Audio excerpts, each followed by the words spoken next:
Peace be upon you, fourth grade students, Translation Department, College of Arts at Iraqi University. This is instructor Dr. Ibrahim Al-Bayati. I'll be giving you a new lecture titled Interpreting a Presentation with regard to the employment of Google Classroom.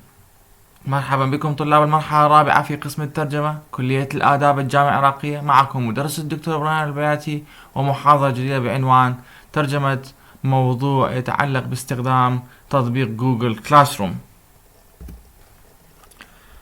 The theme of the presentation is about technology. In other words, the speaker deals with the way of downloading Google Classroom app on smartphones and means of using it in learning. Interpreters face no difficulty in interpreting such topic because the subject matter in question is part of their academic life. موضوع الحوار اليوم يتعلق بالتكنولوجيا.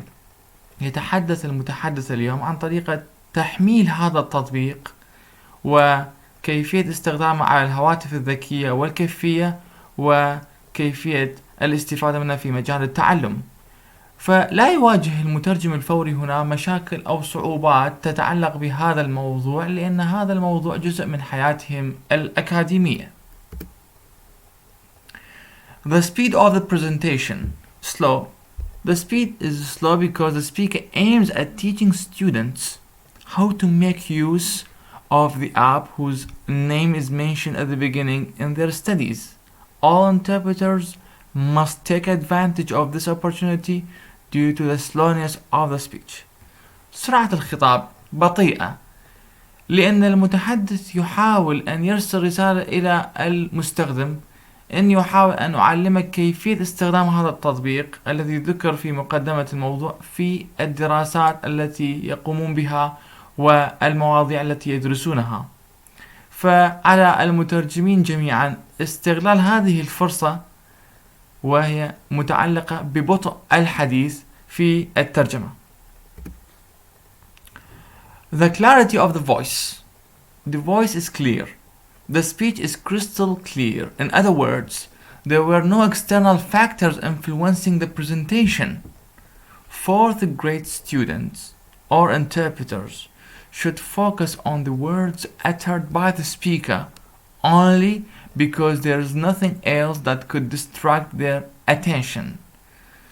نقاء الصوت واضح جدا، بمعنى آخر لا توجد مؤثرات خارجية أو داخلية على الحوار وعلى صوت المتحدث.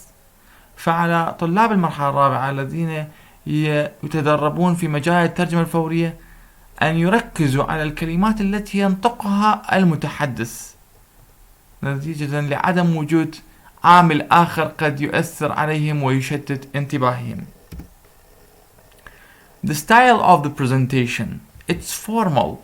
The speaker didn't resort to the colloquial Arabic expression. In other words, he prepared his presentation via employment of Arabic language standard. If he made use of some Saudi colloquial expressions, some Iraqi fourth grade students would face difficulty in interpreting them into English. So, the students must interpret them without any glitch. أسلوب الموضوع أسلوب رسمي لأن المتحدث لم يلجأ إلى استخدام أي عبارات دارجة في اللغة. بمعنى آخر هيئ هذا الموضوع باستخدام اللغة العربية الفصحى. فإذا كان قد استخدم المتحدث فهو سعودي الجنسية عبارات دارجة في اللهجة السعودية لكان قد واجه بعض طلاب المرحلة الرابعة بعض الصعوبات في ترجمتها إلى الإنجليزية. لذلك على الطلبة جميعا ترجمة هذا الحوار دون أي مشكلة تذكر. The pauses made by the speaker in the presentation. The speaker paused a lot because he downloaded the app, he created a class. All these actions took time in the presentation. The interpreter in question can refresh his brain when he pauses, then the product will be even better. التوقفات التي توقفها المتحدث أثناء التقديم. طبعا توقف المتحدث عدة مرات من خلال تحميل التطبيق من متجر الإلكتروني وإنشاء الصف الدراسي على تطبيق جوجل كلاس روم. كل هذا أخذ وقت.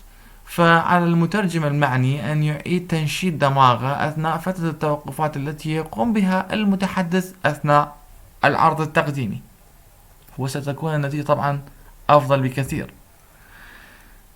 The employment of foreign language vocabulary in the presentation. The speaker tried his best to speak in Arabic. However, this topic is concerned with technology and the subject matter is about an app which is called Google Classroom. The students have to keep the English terms that they listen to in the Arabic presentation as they are in the target language. طبعا استخدام المفردات الأجنبية في الموضوع، طبعا حاول المتحدث جاهدا على أن يتحدث باللغة العربية، ورغم ذلك فإن طبيعة الموضوع طبيعة تتعلق بالتكنولوجيا، وموضوع الحوار يتعلق بتطبيق إلكتروني أجنبي قد تم تطبيقه وقد تم تطويره في الخارج.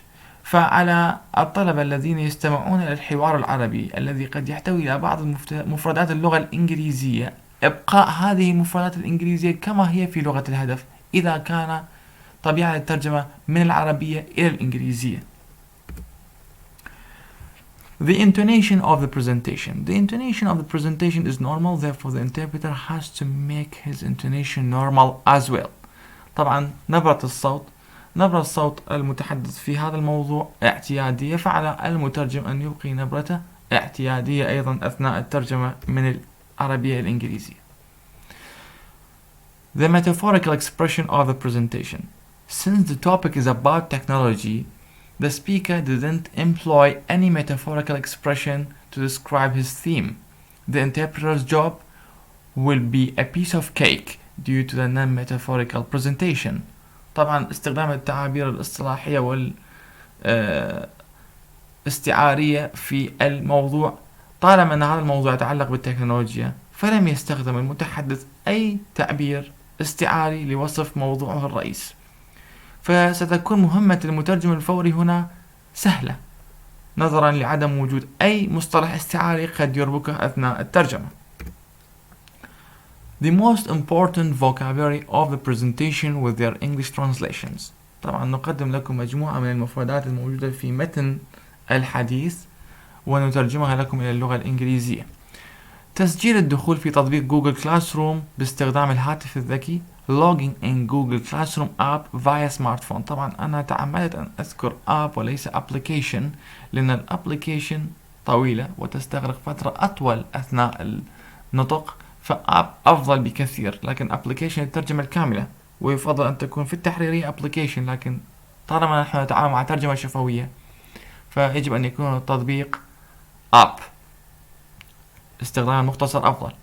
تسجيل الدخول log in. الأجهزة الكفية، طبعا ذكر المتحدث اليوم أجهزة كفية. الأجهزة الكفية it's not translated or interpreted into hand devices. It's either smartphone or tablet، لأن الأجهزة الكفية هي أجهزة لوحية، أجهزة لمس، مثل أجهزة الهواتف الذكية، الموبايلات الآيفون والسامسونج جالاكسي، والتابلت كذلك الآيباد وما شاكل ذلك، فهي تسمى أجهزة كفية، تعبير جامع للأجهزة الذكية، الهواتف الذكية واللوحية. نظام الأندرويد المستخدم في السامسونج أندرويد سيستم، والنظام الاي او اس سيستم. نقوم باتباع الخطوات التالية follow the following steps. المتجر هو ما ذكر استور الرجل في طريقة تقديم الحوار اليوم، لا ذكر المتجر تترجم إلى store. تحميل تطبيق downloading the application or app، لكن أنا أفضل app كما ذكرت في البداية. فتح التطبيق opening the application or app. الموافقة approval. شروط استخدام التطبيق terms of using the application or condition of using the application or app. ضغط على بدء get started.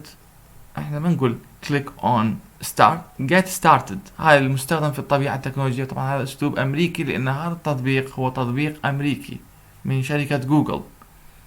انضمام joining. صفوف دراسية classes. الرمز والرموز codes. علامة الموجب plus signal.